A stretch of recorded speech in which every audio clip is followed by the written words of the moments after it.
QI, where we bring you a television first, a quiz show with no answers. Yes, tonight we depart from the certainties of everyday life to explore the realm of hypothetical questions. Or do we? It's a job for only the very finest minds, by which I mean the potential Johnny Vegas, the possible Sandi Toksvig, and the increasingly unlikely Alan Davies. Now, tonight is the 99th recording of QI, and to celebrate, we have with us the man who thought it all up in the first place. He can dish it out, but let's see if he can take it. Mr. John Lloyd! Wow. They all have appropriately quizzical buzzers. Sandi goes... Johnny goes... John goes... Ooh, And Alan goes... Oh, sir, I know, me, sir. As if. And let's open our minds now to the possibilities of question one. What's the best way to weigh your own head? Any thoughts? Well, cut it off, obviously, would be... Yes, but then someone else could weigh it, but you couldn't, you see? That would be the problem. You wouldn't... And the question was... Because you introduced us, and I normally introduce me last. Yeah. It slightly caught me out, and I was applauding myself. Alan Davies! That's what... And I was applauding myself insincerely.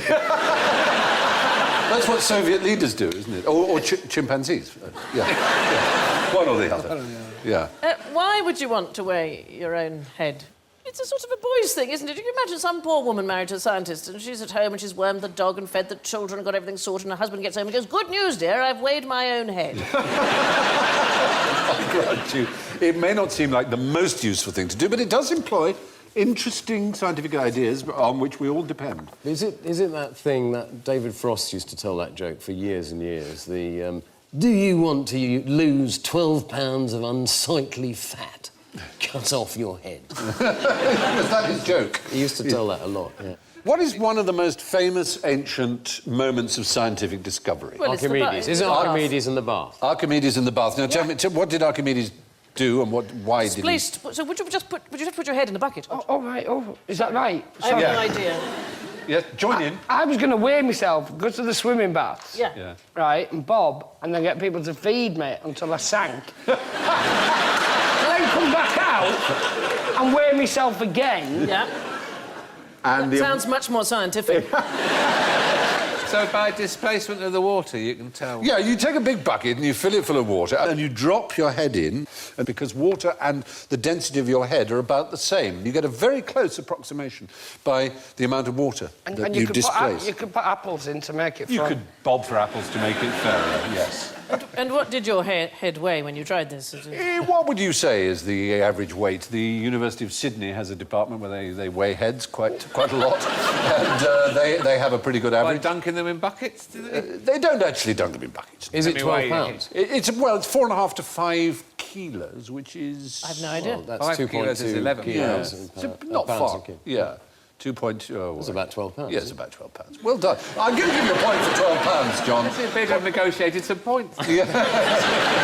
Surely you should give those points to David Frost, who thought of the 12 pounds in the first place. Well, that's true. Or who's Only right he he hadn't did. cut his head off. Yeah. What if you get an air pocket in your ears? A pocket. You know, the air pockets? Yes, but the air cavities are cancelled out. Take your fingers out, you won't hear the answer.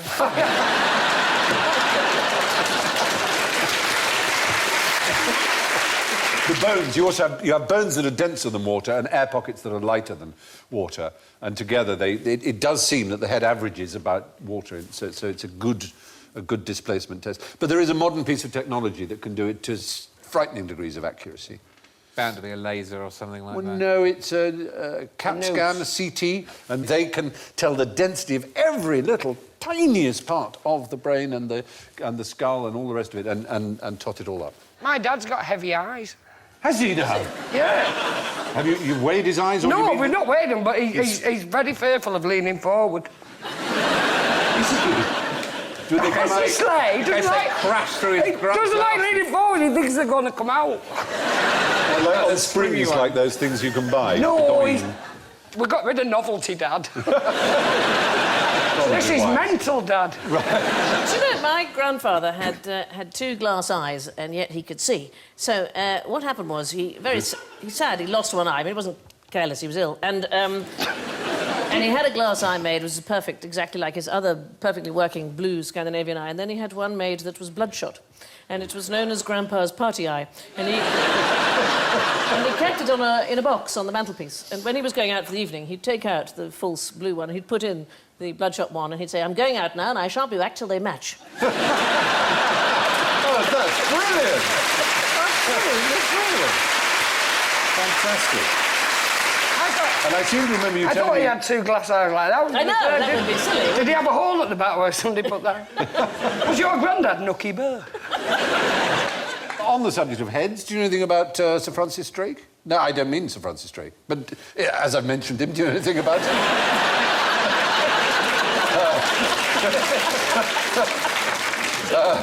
Something to do with bowling. Yeah, that's right. He Yeah. was in the Navy. Let's move on the from Navy Francis man. Drake. Thanks for ringing up. What do you know about Sir Walter Raleigh? He invented the bicycle. His wife carried his head around in a bag for more than Excellent. 30 years after he died. Excellently A velvet correct. bag. In a velvet it was. bag. A red velvet bag, yes. Sir Walter was executed. And, See why John had to invent a show for this kind of information. Yes, exactly. He carries around with him. You carried around much as Lady Raleigh carried around the head. It was on Buzzcocks last week. Was it? What sort of a bag? Was it a sealed bag? Like a It was a sort of velvet... like a cool box? I don't know. People did keep heads. There was an Archbishop of Canterbury who was killed in the Peasants' Revolt, and they've still got his head in a church in Sudbury. Where Just the skull for hundreds now, of... There it is. Oh. Well, now the flesh has rotted off, obviously, but it's been there continuously since he was So killed. as it rots away, you just sort of empty the bag out and rinse it and pop it back in. Nature helps. The flies and the maggots eat it all up, and it's the bacteria. It's all very... I bet it was a few years before anybody wanted to sit next to her at dinner. Oh, no, Lady Raleigh, I'm Yes, sure do you that's not true. think? Oh, I'm She sure. would go, "Oh, she's not going to bring the head, is she?" Very fine. Don't know how we got there, but like many of the questions in tonight's show, there's no one correct answer, but dunking your head in a bucket might be a good start. And if that hasn't got you scratching your head, when might you engage in paradoxical undressing? It's a known thing, paradoxical undressing. It's a phrase that is used. It's not made up by us. So you're undressing, but you're actually dressing. No, it's not really Is paradoxical. it physics or some physics or mathematics? No, Is it counterintuitive undressing? that's much more what it is. So taking your clothes off if Jeremy Clarkson asks you would be Meow. silly. It's taking your clothes off when taking your clothes off looks like the worst possible idea you could have. Is it some effect of hypothermia? Is it some mental exactly what it thing is. that does to you? It may be mental, it may be physical. It's not quite understood, but one of the... Oh, that is very unpleasant. Yes. Let me go back to the previous picture. Yeah, it's one of the peculiar side effects of hypothermia when you're actually dying of cold. You feel hot. Almost the last thing you do, very commonly, not always, is take all your clothes off. And people think it may be a delusional thing, but it also is part of the fact that your blood vessels near your skin tend to just give up and open. And it may be that people feel very hot. Because you never survive once you've got to that stage, you can't actually ask someone why they did it. But it is a common thing for people to do, and they're I went freezing. in freezing water once in New Zealand, and I screamed a lot and swam about a bit, and then I got out and I was completely shocking, livid pink, and felt hot. So that was perhaps seconds from death then. Maybe you were. Maybe you're one of the few who survived it. Yeah. Well, what sort of temperature do you think would start you on the road to hypothermia? Body temperature, I don't mean outside temperature. What's the temperature in here? Really, I'd say pretty quickly. I don't think you'd have to drop much, maybe 4 or 5 degrees below normal body Basically, that's temperature. right, 35 degrees Celsius, once your body temperature starts to get below that. And interestingly, in the coldest cities in the world, hypothermia is very rare. It's much more common in places like Britain, where it doesn't get very cold at all. There's a very remarkable Briton called Lewis Pugh. Have you heard of Lewis Pugh? He's a man who's able to control his own body temperature. He does endurance cold swimming.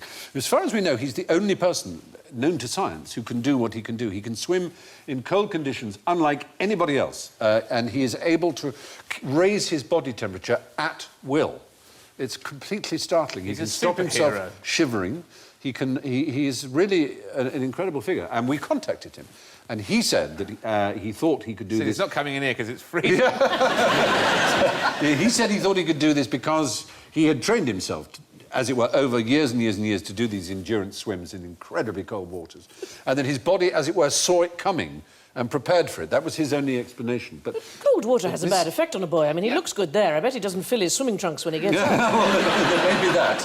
But actually, this is not that unusual. We went on this yoga thing recently, and the yoga teacher was saying that these sadhus in India can do this body-raising thing. And in fact, they do it. They did some scientific experiments in the States where they shipped in these guys, you know, little wiry guys with turbans on, and they put wet towels on them. And they'd turn up their own body temperature, and they would literally steam the towels dry in a few minutes.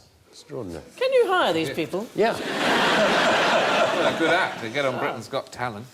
That'd be really good. Don't you? What are you going to do? I'm going to dry this wet towel.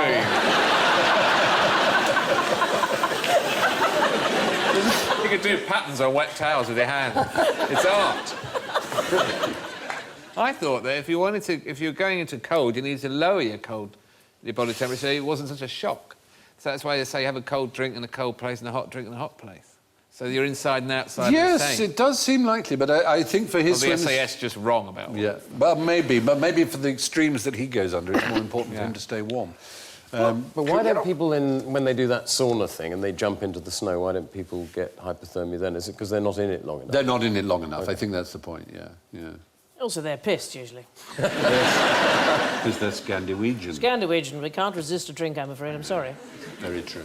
Anyway, paradoxically, the last thing people do when they're freezing to death is to take all their clothes off. But how can I tell if I am actually dead?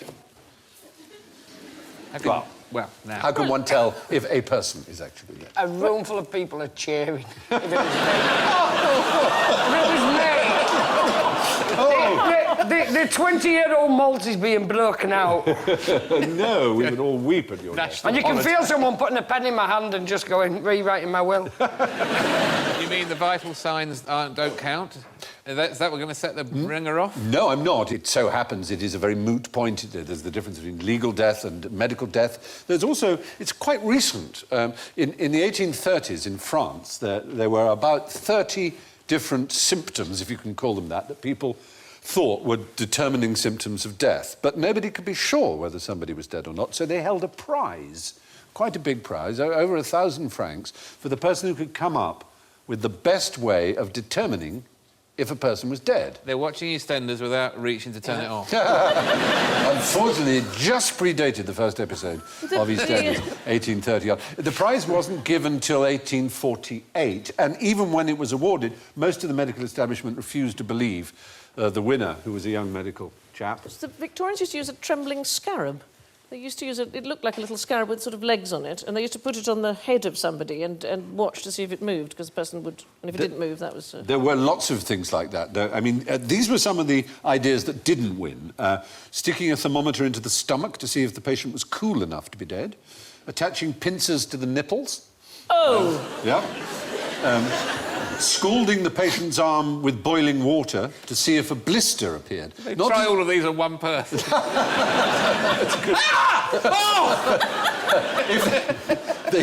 They didn't know... He's alive! Burn him! They did know about comas, so they knew that people could sometimes appear to be incredibly dead and not respond to pain. So they knew that just pain wasn't enough. So that was the blister forming. Putting leeches on a corpse's bottom, apparently, was one way. This just sounds like a typical day of my mum, getting me up for school. Sticking a long needle into the heart with a flag on the end, and they knew that if the flag waved... It's such a sweet method. But this is, I'm talking about the 1830s. No, it's not so long ago, really. Did you just put a mirror there to see if... The most common method that has been used throughout history is, as you say, to put a mirror in front of the... and if it misted up, that was the one, because you can't always hear the breath. But there was a device that had been invented in the 1840s that caused this young fellow, Bouchu, who won the prize, suggested the use of this device, which was... Stethoscope? A stethoscope, to listen to see if the heart beat. It seems so obvious to us, but lots of brilliant people, it never occurred to them that the sound of the heart might be the determining They factor. feared it enormously, Victor. Hans Christian Andersen used to sleep with a sign next to his bed that said, "I am not dead, I am asleep." Yes, that's he was right. terrified. And there were coffins with bells inside that people could ring in case they woke up. They were terrified of being buried alive. Rather than a bell, they should just give them a saw and a spade. Yes. You're a cruel man, but fair. While Alan you're Davies. ringing away down there, you could be Well, just... There were special hospitals. They I'd changed. go out the side, wouldn't you? Would you go out the top or the side? I'd go out the side. Yeah, the side. 'Cause it would all fall in on you. I know, right? the weight's down there, because you think that's the way a coffin lid is attached. You therefore think the logical thing is to push it out. I No, think you the side kind of is... saw at the side and then kind of go up sort of gradually. Don't go straight up. You've thought There's this actually through, a word Alan. for it. I might also say, oh, bugger, I chose cremation. That's the other one. How do I reassemble these ashes? That is why we Vikings put them in a boat and then set fire to it. We're doubly sure. Out to sea, off you go. That's true. But there's an actual word for it, isn't the fear of being buried alive, isn't there? Because the 18th century clown Grimaldi had a pathological fear of being buried alive, and he specified in his will that when he died, they were to cut off his head before burying him, to be quite sure that he wouldn't have to ring the little bell. In He the wasn't coffin. just weighing it. It's a very, in a bucket, very Edgar Allan Poe type thing as well, isn't it? Being walled up alive is a classic fear. And so in Germany in particular, where they, for some reason, were most afraid of this late in the 18th and early in the 19th century, they actually had warm mortuaries to encourage putrefaction. So the smell said that he's definitely dead, because, whoa, that is very smelly. But it's not as obvious as we might think, is the point. So if you had really bad personal hygiene, but you weren't actually dead... Yes, it could be. That would be a problem. He stinks, he must be dead. Walking around, he's talking, he's dead. But the fear of death is thanatophobia, of course, but the fear of being buried alive is taphophobia. T-A-P-H-O phobia. But now it's time for a round of quick-fire hypotheticals. Quickfire hypotheticals! So, all you have to do is tell me the first thing that comes into your head, basically, all right? It's a quick-fire hypothetical question. Let's say you found a fallen tree in the forest, right?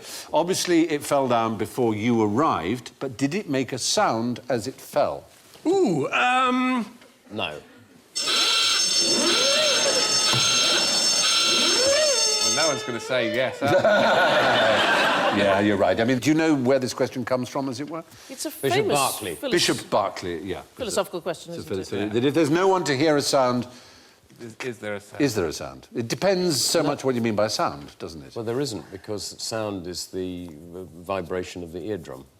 There is no sound Is if it? there's no one to hear it. Yeah. Yeah. Well, it depends, though, because part of the definition of sound is that there has to be a recipient for the sound. Yeah. Doesn't there? There's the thing that makes the noise, and there's the transmission of the noise, and then there's the reception of the noise. Yeah. But if there's no reception of the noise, then maybe the noise doesn't exist. Other things are still vibrating, but whether that vibration counts as a sound or not is Is a... there- Sound, forest that's the ever definition empty? of sound, is what happens in the ear. There isn't any sound if there's no one to hear it. It's a mooty point. If there's a speed of Yeah. sound and it's only what happens in the ear, well, how do you get that speed between that and your ear?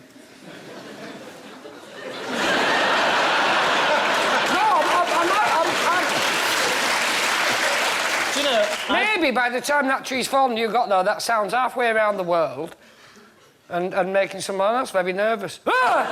So, Stephen, are you sure about this? Well, no one is sure. That is the point. That's why it's a hypothetical. No one knows. I mean, to a semanticist or a neurologist, they may say that sound is that, but to a physicist, they would say the propagation of sound waves is sound.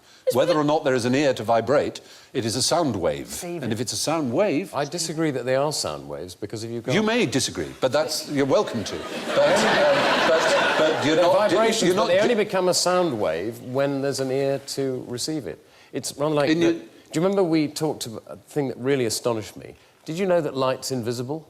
It's the most extraordinary thing. If you, in a dark vacuum, if you shoot a beam of light across the eyeballs like that, you can't see it. Because Yeah, you but can what only about see what sound? light hits. And it's the same thing, but people said, but that's a stupid answer because the definition of light is something that goes into your eye and is then received. Until it does that, it's not light. But we have all kinds of things like not ears, for example. Are you saying that it's not sound if it registers on a recording device that is left there without a human there? That it's bending the needle of a recording device? Does the machine not hear? Is it not a sound wave that is actually causing the machine to register? But in Bishop Berkeley... So I talked about you, not about Bishop Berkeley Yes. entering a field.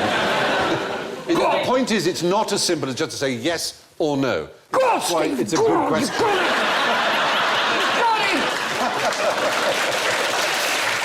It's a good question. We would have unfairly forfeited someone who said yes just as much as somebody who I said thought no. you said there was no right answer to this. There is no... That's why I said there is... That's why it's a good question. There is no right answer. So your yes and your no are both... That's I bet it made a head of Whatever I said, it would be... Yeah, I'm afraid So so. if the tree fell down and there was no one there to see it fall, it should still be upright. Very true. My only conclusion... You're right. Yeah. Yeah. Anyway, Alan, are you keeping well? Yeah. But Alan, Tree fell out, Anyway. it was a hell of a bang. Yeah. It's a quick-fire hypothetical, don't forget, so we move on. OK. All right. You're talking to an I alien... can't do quick fire. Yes, you can, darling. If a quick-fire hypothetical round takes a really long time, is it still a quick-fire? Good point. We'll find out. Very good point. You're talking to an alien in a distant galaxy by radio. How could you explain which is right and which is left? Breaker, breaker. That would do it, would it? Just by saying breaker, breaker, he would know. Well, it depends what height mast he had, but yeah, he should. It's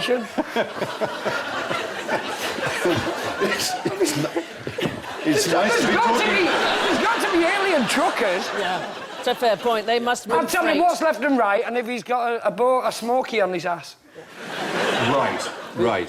Wouldn't it be a very boring conversation because the nearest galaxy is what, 4 light years away? I think we'd have to use the word hypothetical about it, for example. So it's a hypothetical conversation. Hypothetically, are we looking at any common reference point? That's the point. You can't... Can you see Mars? Yeah, well, we're on the right side. Can you see the spot on Jupiter? Yes, you'd have to have something to reference. That's the point. You can't... Semantically, there is no explanation for left or right without reference to a physical world that someone can identify. You can't explain it just by language. That is really the point of the question. Well, if they visited in a ship, you could give them a temporary tattoo.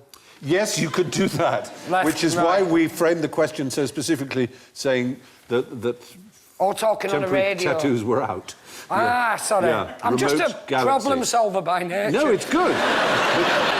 Anyway, they might not have, because we always draw them in that shape with 2 eyes. What if they've got 4 eyes and 8 arms and they don't have 1 Yes. or 2 things? Yeah. Exactly. They may not be symmetrical in any way. Yep. They might have other dimensions and all sorts. Yeah, they might have 19 versions of left. Yeah. Yes? Can you imagine that in a right sat at nav? Left-ish! Not that one, not that one, not that one. Why do we always draw them like that? I've no Seems so idea. strange. They might have 1 eye in the middle of their head. Yes. Certainly the ones that probe me look nothing like that. Do you have a little thing in your head which is a mnemonic for when you forget which is left or right temporarily? Do you do that? I walk into traffic. Sort out straight away. Yeah. Why, do you have a problem? I do. No, I don't. But if I have to think, well, I remember the thumb I used to suck when I was a very small child. That's my right hand. Is no Like one a else have therapy this? session, this. It's a wonderful story about a famous ocean liner captain, and he had a little silver box that he kept in his pocket, and every time before they came into port, he'd open up the little silver box and he would look and push it away. And after many, many years' service, when he finally died, his second-in-command said, I just must have a look in the silver box and see what it is. And he opened up the box and it said, port, left, starboard, right. That's brilliant. You always get that right, though, don't you? Yes, that's the point, though. You can't really find out. So, our next hypothetical. Take someone who has been blind from birth, right, and let him or her handle a sphere and a cube. And then there's a new operation that amazingly comes and restores their sight. And you show them the sphere and the cube. Will they be able to tell which is which just by looking, having felt each. Do you think it's the first thing they'd want to do?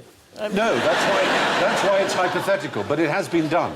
It is really interesting because the answer is no, they can't. The Well, information that their eyes tell them is a meaningless junk. For quite a while. Exactly right. Because Exactly one's right. tactile and one's sensory. It would be completely Yes, different. but that's right. But to us, it seems so obvious that perhaps we overlook how used we are to relating the feel of a corner to the look of a corner. This is cutting-edge neuroscience, isn't it? I mean, Yes. there was a case recently where somebody had been blind for, I don't know, years and years and years, and they restored his sight, and he was able to see his own children for the first time in years, and he literally didn't recognise them. It was like, you know, fuzzy lines. It took 2 weeks or something for him to realise, to assemble the information. They so it took made the sense. beards and the cats. Sorry, I couldn't resist it. It was a once-in-a-lifetime chance.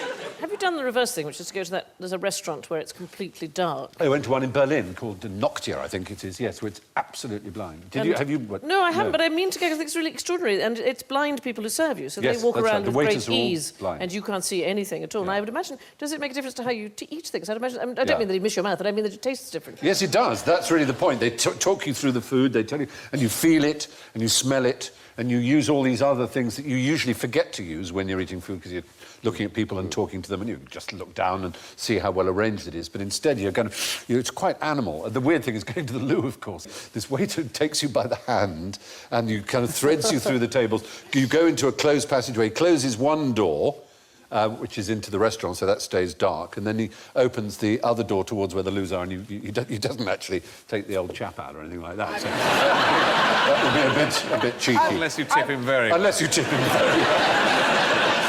You can go to Little Chef and you're served by people with complete indifference. It's an amazing Surely sort not of since, experience. not since yeah. Heston Blumenthal took Surely over. not. Yeah. So, that's quite right, John. Absolutely spot on. Now, a lorry load of birds are being weighed on a weighbridge. At some moment, all the birds simultaneously rise off their perches and flap in the air. So they're all alive? They're all Oh, yeah, they're all alive, right. yeah. Does the lorry weigh less Yes. when they rise up in the air? Yes. No. Well, only if they... Got a yes and a no? So they're not in contact with the actual No. thing, so no, it would Don't weigh they- less. No, Is it sealed, the lorry? It's a closed, you know, it's got a tailgate, it's all locked up. They're inside the lorry, you can't see them. That's just But to wouldn't give- there be pressure from the air? Yeah. It's not. They don't. It weighs the same, and it's got something Yes. to do. It's something very similar to if you weigh yourself and then you go and do a number two and weigh yourself again, you don't lose the weight of the number two. Now, there we're in a slightly different territory. I was so proud of you. I was so You will giving crap you... on the scales.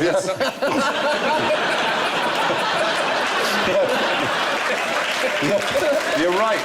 The answer is not to poo on the No, scale. no. Leave the scales, do the number two, come back to What? You don't lose You don't, do, you of don't course lose you it do. when you... Of course you do. money I've wasted on animals. I know, no, I know. I've argued this, but no, it doesn't. It weighs the same, and I can't remember the reason why. I know this. So they all lift off for exactly the same Yeah. time? No, the fact is, it is weighing. It's a bird, the bird Where does the lorry egg get- system. It's there in the... I know it's weird. Is it but sealed? Is it to do with it being sealed? Yeah. Because if you're carrying a bowling The ball and you're on the scales and then you throw the bowling ball in the air... Yeah. It's you're part of it'll something when kill you're you, inside but it. Yeah, but because it's sealed, And the air's moving... you and the air have Yeah. created that weight. So whenever the birds put themselves within Yes. there, it still weighs the same. But the interesting question, and you're absolutely right, I mean, you can sort of test Don't it. pass it off that easily. Yeah.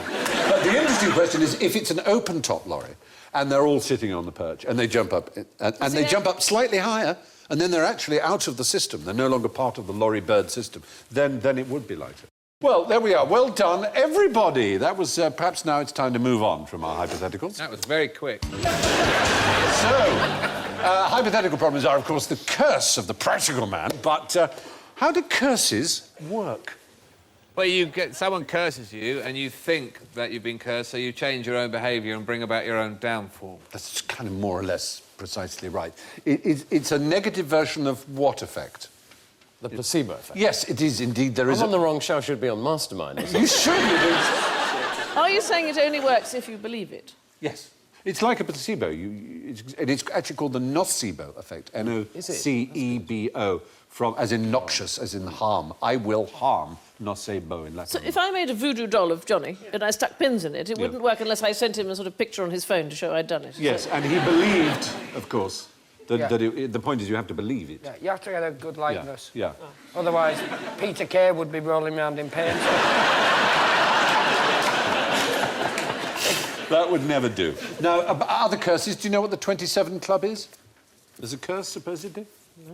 Something to do with nearing your 30th birthday? Feeling... Yes, it is. Oh, It's is a it? particular age, 27, that seems to resonate in popular cultural history. Is it people who died at 27? Yes, Is that can it? you name some who died at 27? It's Sort of quite a... James Dean or someone like that? is it No, older he's than not. that? Is He's it, older than Jim Morrison. Younger than that. the Yeah, Stones Jim Morrison, guy. Jimi Hendrix, Janis Joplin. Whoa. Yeah. More. Sid Vicious. Kurt Cobain. Brian Jones? And Brian Jones, in fact, yes. And Robert Johnson of Crossroads fame. All 27, really? They're all aged 27. Old enough to develop enough of an intolerance to something to keep doing too much of it. To keep doing too much. And young enough to be stupid enough to keep doing too much of it. Probably right. It's the late 20s. It's Yeah. a very hazardous age. It is, clearly. Do you know about the curse of the 9th? What would that be? They all died on the 9th. No. This is getting ridiculous. Yeah. Is that a Roman legion? Not a Roman legion, the eagle of the 9th, not that. No, it's symphonies. Oh, yes, you're not supposed to write more than 9. You're supposed to... You're not, if you Well, write... it's not the way you're supposed to, I but mean, it's a large... Or Beethoven wrote 9 and then popped off. They finish your all the 9th and you unfinished die while writing the 10th. 10th, Happened yeah. to Dvorak and Beethoven and Bruckner and Schubert. What an unusual serial killer that was. So that's the curse of the Only 9th. that had CSI Vienna. The nocebo effect is the placebo effect's evil cousin. Now, hypothetically, what would happen if Schrödinger put a Siamese cat in the fridge? In the fridge? Yeah. Well, he wouldn't know if it was alive or dead. Oh, good. You're referring to Schrödinger's cat, which is... Yeah, I'd learnt about this on Horizon. Very good. You don't know until you open the door, do you, whether the cat is alive? That is the sort of quantum paradox of Schrödinger's cat, yes. You put the Siamese cat in the fridge. Yeah. What is the question? What would happen to the cat? It would get cold. It would get What cold. would happen to the fridge? There'd be less milk left, probably. It would eat all the tuna melt. All the tuna melt would go, yes. But something quite extraordinary would happen. It would turn into an ordinary cat. Well, almost. Almost. Turn into a dog. No, no. Nor is it that remarkable. In seconds. No. What do you... Let's have a look at the Someone Siamese calls about cat their and see what's particular about it. White body, black face. Ah, so Black it gets face a black and- body and a white face. It's got a white body and a black tail and black ears and, And black black mouth and socks. black socks. In other words, black extremities. What is particular about the extremities of any mammal? They're cold, right? So if you put the whole animal in a fridge, Right. Yeah. It goes black. it goes black, Johnny. You're That's absolutely death, right. though, isn't it? Yeah. There. That's what happens. Oh, Its fur has this peculiar colourant that keeps it pale in warm blood heat, but there's only a small difference in temperature down, and it will lose the white or gain the black, whichever way you prefer to look at it. And when you take it out, does it go pale again? Yes, it will go back to its normal colour again. would it be The worth same- trying just for the laugh, wouldn't it? I don't like cats very much. I think, what a fun eve. No, I'm sorry. So many cats, so few recipes. I just think... I just think it sounds like fun. You can also try it on a Himalayan rabbit. They have the same issue. Got to get Please hold of. don't try Please to- don't. No. Do you know about buttered cat? When you... There's a recipe straight. Buttered cat Delicious. syndrome. Oh, you put butter on their paws to stop them going There home is when that. you've moved house or something. But this is a kind of paradox, really, because there are two laws, aren't there? One is that if you have a piece of buttered toast and you drop it, what happens? It falls butter side It up. falls butter side down. And if you drop a cat, what happens to the cat? Falls butter side up. No. Careful. It Lands falls on down. its feet. So if you were to put a piece of toast with the butter up and attach it to a cat, That's very funny. right? What would happen is the cat would drop and it would have to revolve forever. Because And then you've got an the two laws would compete and it would be in total balance. Would it work with margarine? I don't know. I think the law doesn't state that the margarine falls downwards. Well, what about cat that really- I can't believe it's not butter. Oh. What is it? What if it was margarine, but the cat believed it was butter? Ah, the placebo effect. Exactly. Brilliant. Brilliant. You've all got the point. What if cats discovered this and started to migrate? Where would they go? I don't know. It's just a cat with a piece of toast. I'm not going to dictate. Let's just keep it from them. So, yeah, the point is, if you put a Siamese cat in the fridge for long enough, and actually it would have to be quite a long time, probably weeks, it would go black. And you absolutely mustn't. But after that voyage through a land where there are no wrong answers, we come at last to one where there is rarely a right one, the realm of general ignorance. So put your fingers on your buzzers and tell me, you're on death row, all right? What can you tell me about your last meal? It's 3 courses. 3 courses? Yeah, and it's absolutely whatever you want. No. Not necessarily the case at all that you can order whatever you want. You can only have what they've got in the kitchen. You know where there's death row in England? Tell. It's the Lord's Pavilion. The Yes. seating in the pavilion is unreserved, and so you have to get there pretty early in the morning for the Australian test, for example. Yeah. But nowadays, a lot of the MCC members are living to a very old age, and they can't get there at 6. So the oldest, I think there's about 18 seats or something in the row, they have a seat. The oldest, so X number of members. That's called death row. Nice. By the stewards. But you can't even choose what get you're no going to choice. have for your last supper. In different states it varies, but in some states there's a $20 budget. In Florida it's a $40 budget. Unicorn. Sometimes they're really mean. There was a figure called Philip Workman who asked for a large vegetarian pizza to be given to a homeless person as his last dinner, and the prison officials refused. And after this guy was executed, all kinds of homeless shelters all over Tennessee, the state where it happened, were sent these vegetarian pizzas for homeless people who, by just ordinary Americans who wanted to honour his last wishes. It's rather touching. It's lovely, but wouldn't it be awful if you were about to die and you've got a very limited menu? Yeah, I know. And huge portions are pared down, so there was one inmate who requested 24 tacos, and he only got 4. Oh, it's just I know. Isn't it mean? You're not allowed to smoke, even if you want to, mostly. hardly worth being there. It almost isn't. It almost isn't. And some of them get very mournful about this. A fellow called Thomas Grasso, his last words in 1995 were, "Please tell the media I did not get my SpaghettiOs. I got spaghetti. I want the press to know this." It's very forlorn, isn't it? Did they say to you, did you have anything from the minibar last night? Probably The last do. question. I'd want a Kinder Egg. A Kinder Egg, yes. I'd want, some chocolate, a toy and a surprise. What's not Just to to like? distract you from death. Yeah, so would. Anyway, in the USA, most states place strict restrictions on inmates' special meals, as they're called, and in some states, it isn't even their final meal. They actually have it 2 weeks or so before they're executed. So, stop me when you know what I'm talking about now. It's an insectivorous mammal. It's found all around the world. It's active at night. It's almost totally blind. Yeah. A bat. A bat? No. Yeah, you were so right until the last part. Yeah. Not blind, then. Anteater, what did you say? No, not an anteater, no. A It's mole. insectivorous, so it could eat ants. Is it a mole? A mole is the right answer. I said mole. Oh, did you? I I'm just said sorry. mole. Did he say mole, ladies and gentlemen? No, you get because the point. sound is just a thing and it didn't try. Yeah, if you didn't hear me say mole, then I didn't say mole. So you need the points, I suspect, Alan, after Yeah, the I bat think I thing. probably No, do. there are about 1,100 different species of bat, and none of them is sightless. Not one is The blind. mole completely silent, then. It can just about distinguish between light and dark, but essentially it's blind. You can tell if the Certainly a lot- telly's on or off. Yes, if you like. It's a lot. Yeah, you can't tell if it's on standby. How many moles do you think there are in Ireland? None. You're right, there are none. They Right. They were very poly with the snakes. glaciation and the separation of Ireland from the rest of the place, they never got back because it was then an island. They could tunnel. Like snakes, they could tunnel. If any animal could tunnel, it would be a mole. Oh, sweet, look. You say sweet, but almost certainly all photographs of moles that are taken are of dead moles because they fluff them up And you can't tell because their eyes are always It's little like black all those slits. greetings card pictures, you know, of a cat in a deck chair or a cat hitting the mouse with a spoon. Yeah. They're all dead. Yeah.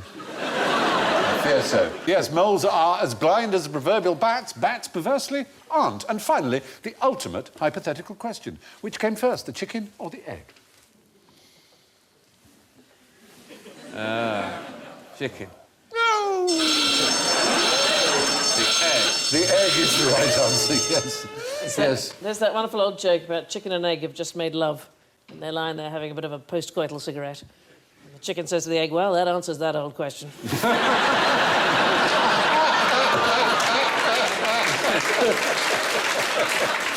But as the great scientist J.B.S. Haldane said, anyone who can ask that question obviously hasn't understood evolution, because a chicken evolved from reptiles that laid eggs themselves. So those eggs were always coming well before there was a chicken. There were eggs.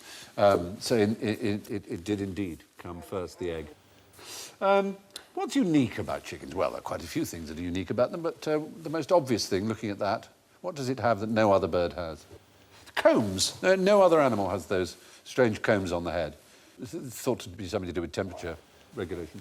They cool themselves down by the regulation of blood flow and all that sort of thing. What's the longest recorded flight by a chicken in time terms, not distance? 13 seconds, isn't it? Something like that?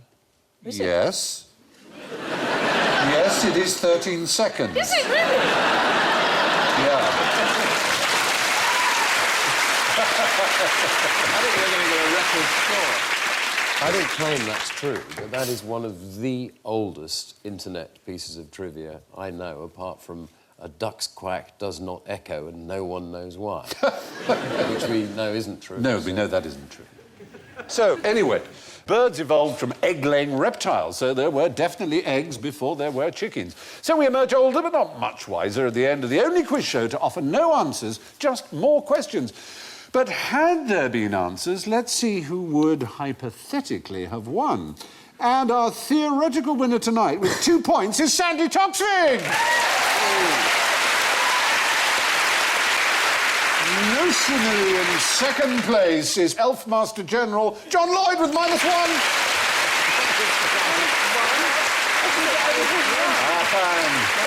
On paper, in third place with an extremely creditable -7, Johnny Vegas. Finally proving that it's all academic and a dream with -27, Alan Davies.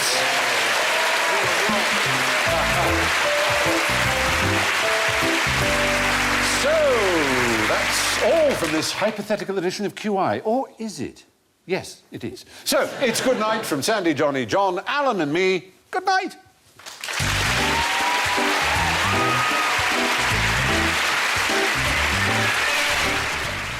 A heat wave to add to the hidden passions of the court of King Henry next on BBC Two in a new series, The Thrilling Climax to the Tudors.